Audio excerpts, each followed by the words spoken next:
રાજ્યમંત્રી હર્ષ સંઘવી જામનગરની મુલાકાતે છે। ગૃહ રાજ્યમંત્રીને મળવા માટે બે ધારાસભ્ય પહોંચ્યા છે। રિયાબા જાડેજા અને દિવ્યેશ અકબરી હર્ષ સંઘવીને મળવા માટે પહોંચ્યા છે। જામનગર પ્રધાનમંત્રી પણ આવી રહ્યા છે। ત્યાં સભા સ્થળનું નિરીક્ષણ પણ ગૃહ રાજ્યમંત્રીએ કર્યું છે। આ ઉપરાંત ક્ષત્રિય આંદોલનની જે અસર જે છે તેને લઈને પણ ક્ષત્રિય આગેવાનો સાથે હર્ષ સંઘવી મુલાકાત કરી હોવાની પણ ખબરો હાલમાં સામે આવી રહી છે।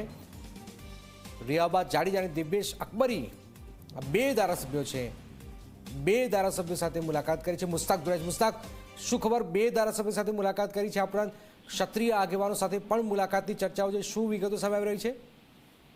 બિલકુલથી જનક વાત કરવામાં આવે તો જે રીતે હર્ષભાઈ સંઘવી આજે જામનગરની મુલાકાત આવ્યા છે અને 2 તારીખે વડાપ્રધાનની જાહેર સભા પણ જામનગરમાં યોજાવાની છે, ત્યારે હાલ અત્યારે સયાજી હોટલ ખાતે સંઘવી દ્વારા જે રોકાણ કરવામાં આવ્યું છે, 78 વિધાનસભાના જે છે ભાજપના ધારાસભ્ય રિયાબા જાડેજા છે એ પણ અહીં હોટલ ખાતે આવી ચૂક્યા છે અને એમની મુલાકાત લઈ રહ્યા છે। ઉપરાંત 79 જે વિધાનસભા બેઠક જામનગર શહેરની છે તેના ભાજપના ધારાસભ્ય દિવ્યેશ અકબરી પણ હાલ અત્યારે અહીં આવી પહોંચ્યા છે।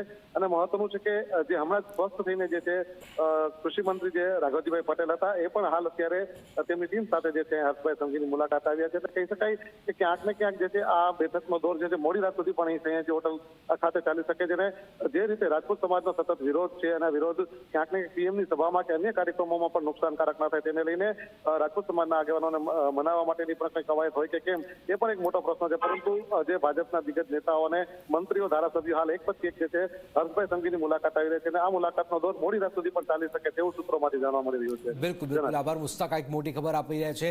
મોડી રાત સુધી આ બેઠકોનો દોર યથાવત રહેશે। હર્ષ સંઘવી અલગ અલગ નેતાઓ સાથે અને ક્ષત્રિય આગેવાનો સાથે પણ આ મુલાકાત કરે એવી શક્યતાઓ છે।